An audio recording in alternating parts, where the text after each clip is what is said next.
Whakalawhalahi atu, hane e tau wala talo tutupu ke lata mo e awhiawhi nei. Amna ke matakau niwe RSA ke matu, ta kia te tonga hua ke whakamalolo e matakau, mo e lahi fuke alo tōru e tau whakauwe ke he tangata, ne kua langmatai ke lata mo e whakamanatuanga e tase o tau. Whiawhia e whakatuwhono ha kua hawhangi e taha whale whakafua koloa ki loa te male wakalele mo taha puhala maua tupe. Whakamawehe e aonga whakamahani mo e aonga tau whanau ki iki ke whanua aonga i halamahanga ke tuwhatufanga he tau palepale whakahiku ke he matakawia. Lali e taha taki ke whakahoho he tau whuata ke he tau hala ngā hua whanua ke moa e tau tupe mo whakaholua ke tau ngā hua he tau whuata he maanga. Kua molea e mahina he whakamanatua e he motu e tase au tau tali mai he uatua e tau koutou niwe ke he whilakuta ki whakamua he lalolangi mo e kua whai amana ki angala whakilunga matakau niwe RSA ke lata mo e tau mga hui mua. Koe matakau nei ne kua kisia laulahi alo tōru e tau holonga ne kua tupu mai he tau hukui koutou kai hane whai lali ke kumi puhala ke whakahoho e whoki whala tau tangata ke mātutaki atu ke langmatai e RSA. Ne hai ai e taha whakaluanga ne kua tausia e alo tōru ke he tau mahina e kua mahi atu ke asitope mai tau ngahua ne kua lahi ni e whakaue ha kua pihi e tau loto fuake tau tangata asikau tū ai e tau pulenga. Ko tau tupe ke mga wani li ngā hoke tau tupe ma tū mole te whakarate o ne ke hepe o ma whangu fure awhitara. Ke mga koe wani me koe ka hako mena ko whangawang fuki te tau tupe ia ke he urumaka mo i whau he tau whatakotokanga tau tūru ke mga wani ka ringa mau ngai i lauro hiwhi ua fure awhi ke hoko mai ke mga wani si koe tupe ia ma tūru ai mene ne kuku whakamaka ke lata mo e tahanga hua lahi kao nono atu ki mua. Tahanga hua muori ke lata mo e mahingoa he tau mtakau he mtakau koutou he tau mua atu ke tau tupuna he tau tōru ni taki mo e whiaki mai e mtakau koutou he tau tōru hukui koutou tōru he mundegi hoko mai ke mga neko moare atu alo tōru. So e tahamta patu meana ne lolongo tu mau heo mai ko e tahakaina. Ke maua tahakaina ma niwe. Hako au fuki te tau matua he tau tōru me longona tāra fuki. Ai ko inga sia New Zealand me tau kau RSA New Zealand po Australia me tau whare RSA haro tōru me whia noa ai kai kua tau tōra motu. Koe mga honei whoki kua liriu mai e toko e hukui me he RSA he watu e me whakatutala mo i tau niwe i New Zealand ke lata mo e tau whakawhituianga ke whakamalolo mo e mai ke whewhe ke whakatū tahani e matakau koutou he tau niwe i New Zealand. Hakua kisia e mawehewe whanu he tau whakahoanga lo tōru. Ko pehe alo tōru koe kautūni e tau ngahua, ka eke kua ngahua kau whakalataha. E whanu me tau taki he tau matakau ni wei ai ke maua e komisi ki ngahua whakalataha.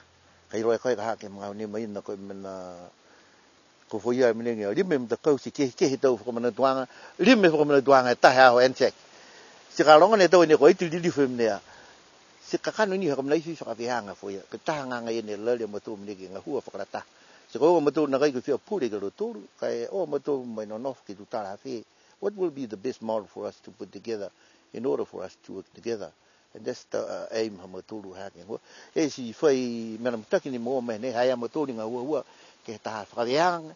Ke mahani kau whakarata. Mo e mahani he whairo aki. Mo e whelang matai aki mua ke ngā hua lai. Ka mamna ke tau tōre motu ki ai, ko e tahakaina, aia, tō muka pihia ka eka, mo e whakawhituianga i tau takitaki he tau motu ne ua, tō mai ke tau tōru ki moa mai taha vara muka mai taha ke anganga he kauwharataha mo e lango matai. Talahawa e takitaki ko Sale tau waka e tau manako halo tōru ke tuku atu e tau whakaue whalapalapa atu ke he tangata. Tau matakau, tau hukui e whakatuwhono, ne kua lima uloa mo e kua fua ki tupe ke whakamole tau ngahua, he aho ne kua whakamanatu, e tahai tau mga hala mahuinga mai tau tala tū whakaholo he motu kua niwe. Koe aho nei ni kua hapangi ai e taha whali koloa fōu ke he male wakalele, koe tahana whakalolohianga ke he whakahanghang mitaki, he male wakalele he motu.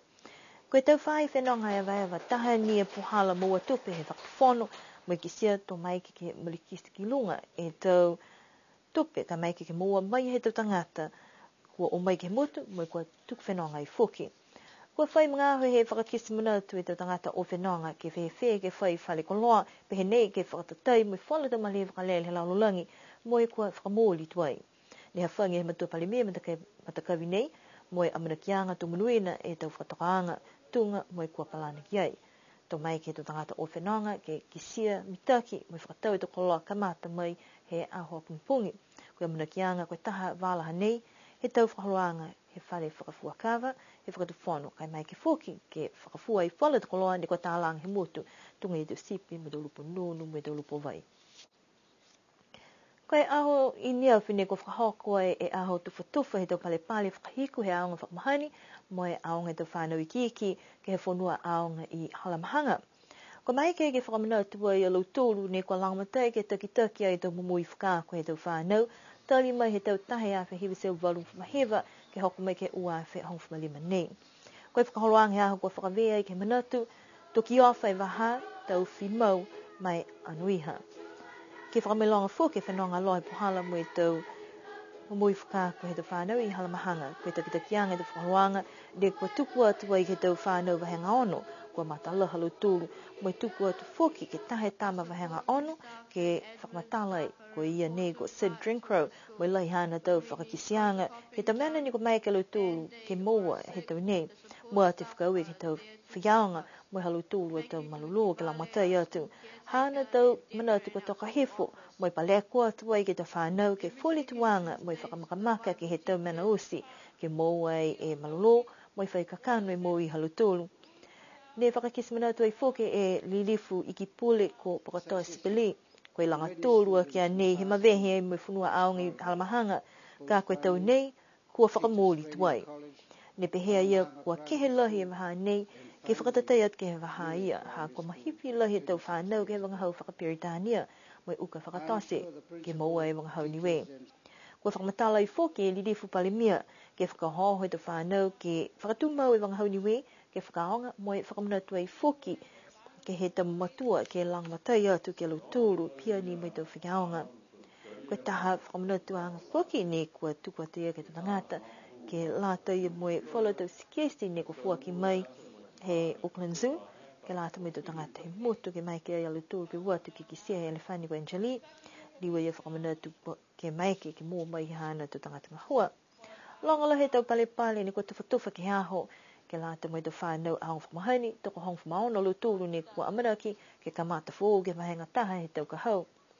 Taha e whakaroanga whakawhiawhia, mahanga ono ni kua tausi ke lata me mga whaoa, he whiaonga ko Anna Drinkrow, kua amaraki ai ke tuk whenonga, mo i kua lahi whiawhia, mo i whakaue halo tūru, ha koe tau langmatai ne kua mua. Ne wewe he ua e tau tuwhatuwhaanga he tau palepale, whakamua ke lata mo i aonga i kiki, wahenga taha ke tōru, mo i aonga ke lata mo lo tūru, ne lalahi wahenga whiwha ke he ono. Koe tau whanau ni kua kautu, ke lata mo i wahenga wha, ko ka wana mesi funake. Wahenga 5, Chadson Siakimoto, mo ko ia e Scholar Buke Ducks, ke lata i me tau nei, ko Sid Drinkrow. Ko mawhala tua i aonga ke lata mo i uawheng malima, mo i amana ke whanau ke ua te ke ukioki, to li diu ke tau aonga he uawheng mai hong whamaono ke aonga fōu. Koe taha manako he mga honi ke whakauhoho e te whuata ki he tau whahinga huwhanua, mo e kua whitāni he whai matakainanga ne kamata e taha matakangahua, ke tālanga e tau koloa whakatalu melia kelekele. Koe matua ako ko Reverend Inga Mokolele ne kua lalia ia ki ngahua mo e matakau whuata ha kupu ke talhau mai ia, ka kua kamata whakamua mo e hana tau whanau, mo e amanaki ke whakalaulahi atu whoki. Vise koe ke mga honoi ka ha, ke mui he whanau whuata koe to computer ni ka hae me tau mena, koe pehi ni ka hae e buttons i hake mai ni e tari. Koa si longa te mini ka whakaako ai tunga nei, ke mua lo tūri anganga ngahua, me anganga ki mai longa e tau tu funga sia whoki he atua. Mua ke tau maroro sino ka ha koe tau se compost, ki whangaia ki tau akau. Hako alahi te kai kerekele tō ka ota tō mene ke fua kerekele, ai ti lahi e nutrient ne nofu loto he kerekele tau tōru ka ha. So ke tō mene ia ni tau se tau whangamele pene ke whangaia ke kerekele mo i tau akau. Ka maroro ka hai e tau akau ka tau se tau tōru si healthy whoki ni ka ha tau tōru. Ka kai. Koe ka matanga ai koe era si ai koe. Koe mga honei whakamaupopo no nao he tau lau akau. a popo tu lo fi lunga ki to lo ko ka ha ka no no anga ki ka ma fisi ha ka nga hua si to la fluora e ke lata mo school holiday ki ole anga ke fa no ke mo ke langa matai ki tau si ka no ka nga hua mitaki to no ke toru ke fai mahina to mo e compost ha ka nga hua lo hi ka hai he to puhala foni tu ngai to menai ka ha ke te mo ke langa matai ki si ko ka ha ko nga hua na kai e to mo ko ha ko kai na kai si ke ha to toru e anga tu e ha to toru ko mena tuku ni tunga ka si toka ni nei ke pop ta ga e mo nei ka ha ko e to mena fo we ke langa matai ki si fruhi tu mo e tunga si ke no ke toru ke fai mahina Koe manako ke whakaonga e matanga hua pehene i ke mo e tau whakakwanga me ki sia koe heng hoa ne ngā hua mitaki tau whakalolahi atu fōki ke whalu maanga po ke matakau. Tala hau ia koe taha ne tamina ne ko mai ke ia ke mō mai he whina atu e ke tau whakakwanga ni tau si ai he matakau whakasese moko he motu koe niawa me whahenga hua whanua. O niawa ne toka e tupe ke mga honai si koe ama mana ki au ki mō mai wharu alanga matai mai a lautoru ke lata mai tau mena whanga mena pihine ki ha ki tau sia ka ha ia e mona ki ha ko ngā hua ni me whakaoho mai ka se ke taha mena ia ka no ki ai whakatari au ki ha ki he tupe au ka mena lohi nei he tau mumui tu ka pe whakatari ki he tupe ara whai tupe ia ka ki tau mena ko mai ki kwa lata ki tau si tau si so ke mena ia e ka ha me ama mana ki ni ki kau ki lunga ani ofa mo te ulanga matai kwa kisia lau tūru ke langa matai ki e ngau.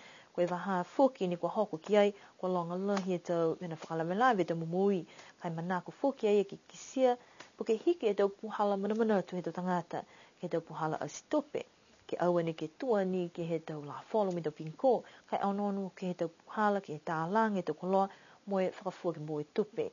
Koe mena ni kua mua, ke kamata, pese ni ka tose, moe moe matutakianga, tō kisia e tau fua mai he tau ngahua, moe tau whakauka, kua lata whoki ke ono ai ke he tau puhala, ni kua mai ke ngahua, moe lewe ki atu whoki ke he kele.